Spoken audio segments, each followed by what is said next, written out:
Yesterday, during my session, we began to look at automation, at loops essentially, at the ability of a computer to perform the same task over and over and over again. During yesterday's session, we had some human intervention in the loop. The students were going to have to shake their microbit every time they'd taken a step to inform the microbit to move on to the next stage of the loop. But ideally, automation doesn't have to have any human intervention whatsoever. And today I'd like to move towards an example where the microbit runs through a loop many times without you doing anything to achieve a particular result. We're going to focus on exponentiation. Exponentiation is when you take a number and multiply it many times by the same number, and you find that it can grow quite large quite quickly. Humans have difficulty picturing exponentiation, but another nice aspect of computer science is that computers have no problem with large numbers. It's unfortunate that humans can't picture exponentiation very easily because it's all around us in the real world. Everything from cell division to how a virus spreads in a community to if your bank balance grows at a certain interest rate every month, how much will you have at the end of 20 years, say? I want to focus on a particular classic story related to exponentiation. This story goes back to at least the 13th century, but probably even before that. And it's to do with the invention of chess. And the idea is that a rich monarch who really likes chess wants to reward the inventor. So the inventor gets called before the monarch, and the monarch says, "I'm extremely rich. I can give you anything. What do you want to ask of me?" And the inventor of chess says, very simple, just give me 1 grain of wheat on the first square of a chessboard, and then double it and give me 2 grains on the second square, 4 on the third, 8 on the fourth square, 16, keep doubling, 16 on the 5th square of the chessboard, and so on, and I'll take all of the wheat that ends up on the chessboard. And the monarch says, "Oh, okay, that doesn't sound like a lot. Great, we'll do that."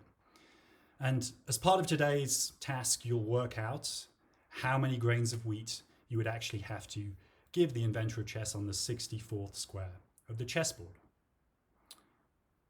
In terms of the Wyoming domains of computer science, this task focuses on algorithms and programming, and specifically on variables and control.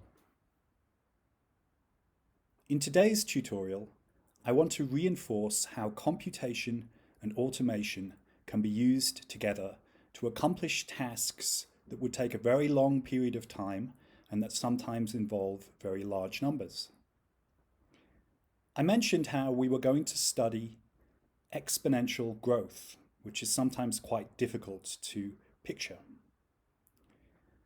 To begin with, I want to remind you of loops and give you a basic example of how you can use a loop to grow a number or to repeat a process a large number of times. I'm going to start where I left off with my last tutorial, which is with a very basic loop that grows a number, increments it like a counter, by 1 as you progress through the loop. So remember that we need to initially set a variable to some initial value. It doesn't have to be 0 or 1, it could be anything, but 1 is a good place to start counting. So when our microbit starts, when the program begins, we're going to set some variable, which I've helpfully called amount, to a number, and that number is 1. In the problem, it doesn't matter what you call your variable. If you like, picture my grains of wheat for my overarching example as being the amount. So amount would correspond to number of grains of wheat, but it could correspond, of course, to anything. What I then want to do is tell the microbit to perform things a large number of times. And in this case, we'll pick 100. It doesn't have to be 100 times. It could be twice. It could be till the end of time itself. It could be 1,000,000 repetitions. This loop is really the automation part. As you may recall from past examples, one of the great things that computers can do, and one of the things that I think is fundamental to computer science, is automate processes. Do things lots and lots of times that no human, to the level that no human being would want to actually do themselves. So what are we going to do lots of times? What are we going to automate in this problem? Well, here, just to illustrate again my counter example from the previous tutorial, let's increment the amounts by 1. And notice here I had to take something from the math drawer, math over here, something plus something.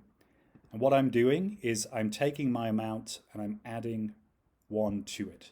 So I want to set amounts to be equal to that new number, amount plus 1. This is my computation stage. I know in past tutorials I've focused on computation being to do with logic, if-then statements and decision making, but it doesn't have to be. It can be to do with a calculation or anything that the computer can achieve, really.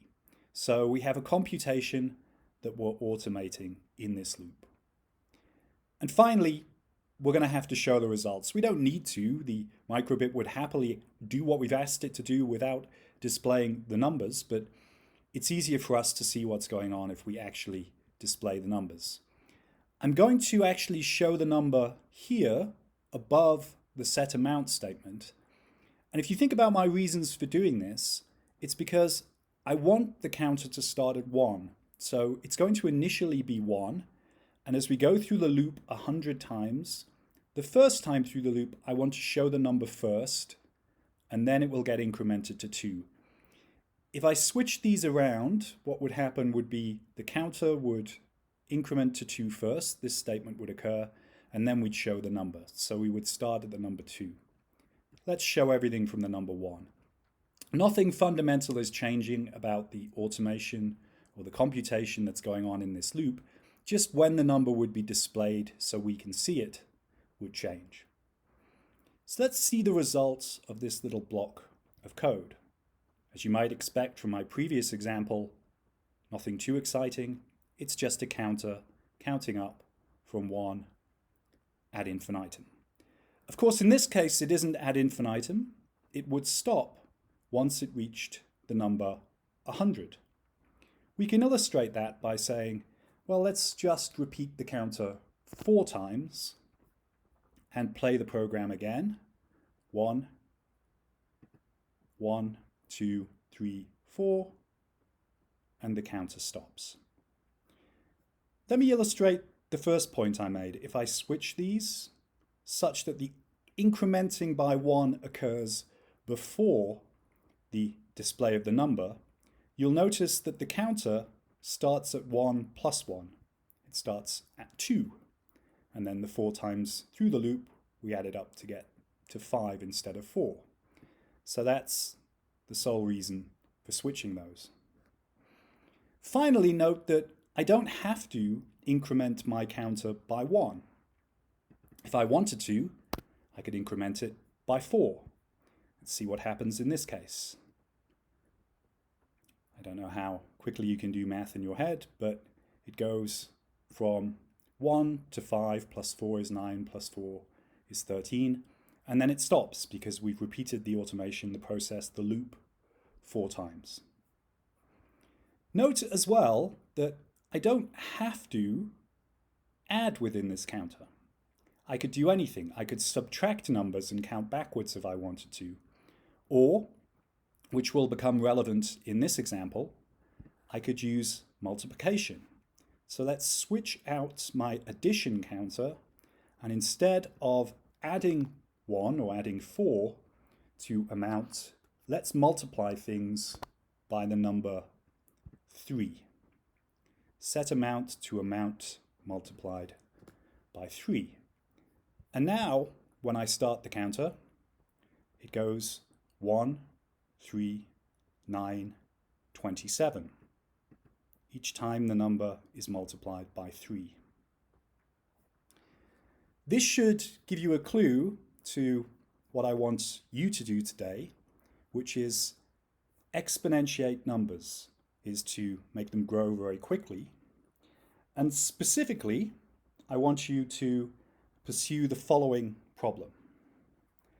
I'd like you to set up a loop, and that loop is going to repeat 10 times. So repeat the loop 10 times. At the beginning, set up a variable, call it amount if you like, but that variable is going to have associated with it a specific growth factor, a factor by which you're going to multiply it. To begin with, set that growth factor to 2, such that the first time through the loop your variable would grow from 2 to 4, then 4 to 8, and 8 to 16. My question is, if you loop 10 times through, what number do you end up with? My next related question is, what about if you had a growth factor of 5 instead of a growth factor of 2? So 1, then 5, etc. And finally, some stretch goals. Stretch goals include: set the brightness of the screen to increase so that as your variable increases, the number shown on the screen also increases, gets brighter. So for instance, if your number is 1, the brightness of the number shown on the screen should be very low. If your number is 50, it should be higher. If your number is 100, it should be higher still. After each amount is shown on the screen, in addition, I would like you to pause for 2 seconds so people can digest the number before they see the next number. Finally, I would like you to solve the chessboard problem.